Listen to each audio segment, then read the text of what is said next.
Indonesia mengajukan diri sebagai mediator dan segala macam begitu kan. Betul. Walaupun kita tahu sekarang sudah berjalan di Pakistan begitu ya, di Islamabad putaran kedua nanti kita belum tahu akan seperti apa. Walaupun putaran pertama belum ada kata sepakat soal pengayaan uranium itu, tapi kemudian yang kalau menurut Anda pengayaan uranium itu agak sedikit deadlock ya, bukan sedikit deadlock, tapi yang bisa dikompromis adalah soal Hormuz. Nah, bagaimana kemudian Anda melihat potensi kesepakatan antara Amerika Serikat dan Iran soal Hormuz? Ya, yang dimiliki Iran di sisa-sisa setelah diserang ini selama 6 minggu, 3 Mbak. Yang pertama adalah kekuatan militernya masih ada, kemampuan misail, drone dan lain-lain. Yang kedua proksi-proksi yang masih tersebar dari Houthi, Hezbollah, Hamas, milisi di Irak, milisi di Suriah. Dan yang ketiga Hormuz.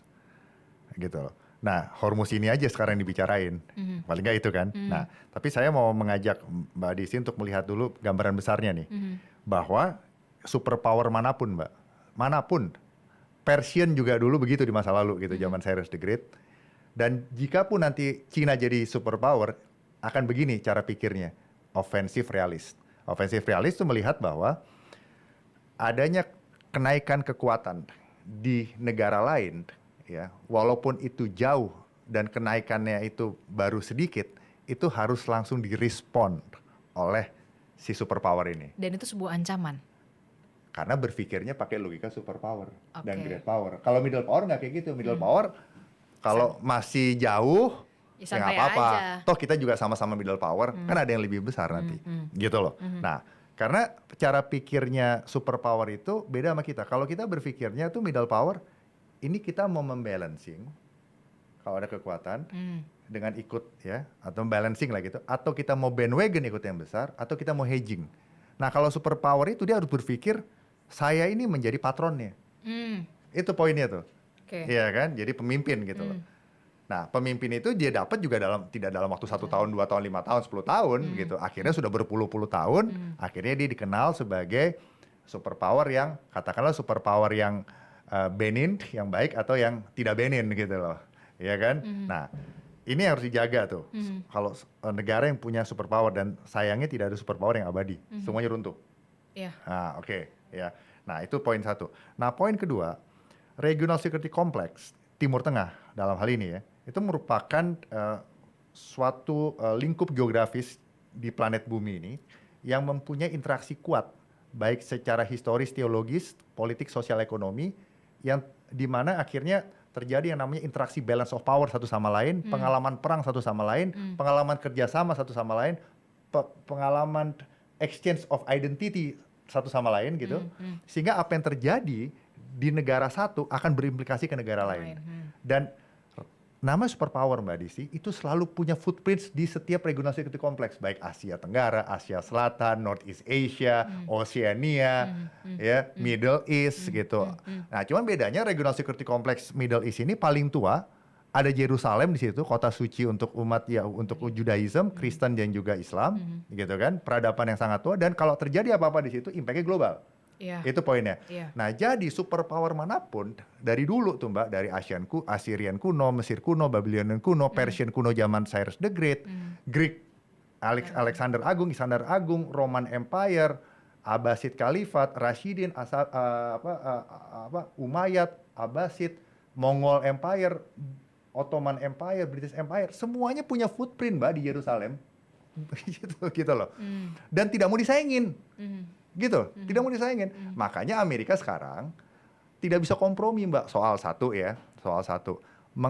Kalau ada aktor di Timur Tengah yang mau membalance ya, oke lah, dia tidak mau bandwagon, oke.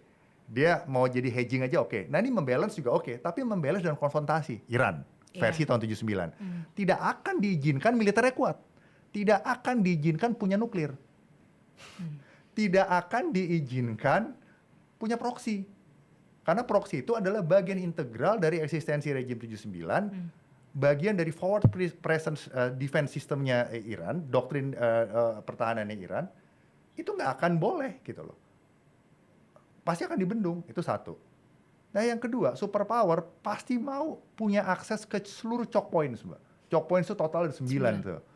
9 kan dari Panama sampai ke Selat Malaka tuh 9. Nah, termasuk Hormuz dan Bab el Mandab dan Suez kalau di Timur Tengah. 3 kan? Nah, Dan itulah yang sedang dituntut oleh Amerika nah, Serikat iya saat dong ini. pasti. Nah, oke. Nah, yang ketiga, yang pasti superpower itu tidak boleh ada rivalitas aliansi dari great power lain. Jadi akan mencegah pengaruh Rusia dan Cina di situ gitu loh. Dan yang keempat pasti mereka akan memprotek aliansinya.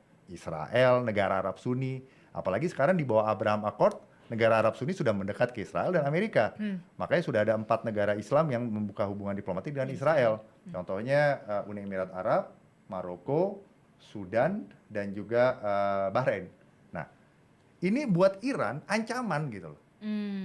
Ancaman semua yang 4 ini, tadi saya jelas 4 ini, itu buat Iran semua ancaman. Jadi apa yang dimaui oleh Iran, itulah yang tidak dimaui oleh Amerika. Jadi intinya nih, sekarang terjadi yang namanya clash, grand strategi. Karena grand strategi clash ini karena tidak adanya kesamaan identitas dan cara pikir antara Arab Sunni, Amerika Barat, dan juga Israel lawan Iran 79. Oke. Itu poinnya tuh. Jadi, nah keadaan ini sebenarnya nggak baru Mbak Disti. Dari tahun 79 kayak gitu sudah. Dari Presiden Jimmy Carter, berganti ke Reagan, berganti ke George Bush Senior, berganti ke Clinton, George Bush Junior, Obama, Biden, Trump. Hanya Trump yang melakukan high intensity conflict untuk menyelesaikan masalah ini. Presiden sebelumnya Memilih untuk diplomasi digabung dengan special operation and low intensity conflict, termasuk misalnya zaman George Bush dulu. Mereka pernah mengirim virus Stuxnet bersama dengan Israel untuk melumpuhkan sistem pengayaan nuklir Iran tanpa serangan fisik langsung. Hal-hal seperti itu, bahkan upaya-upaya konstruktivis untuk membentuk identitas yang bisa nyambung, kompatibel dilakukan oleh Biden dengan memberikan akses green card bahkan kepada putrinya almarhum Dr. Ali Larijani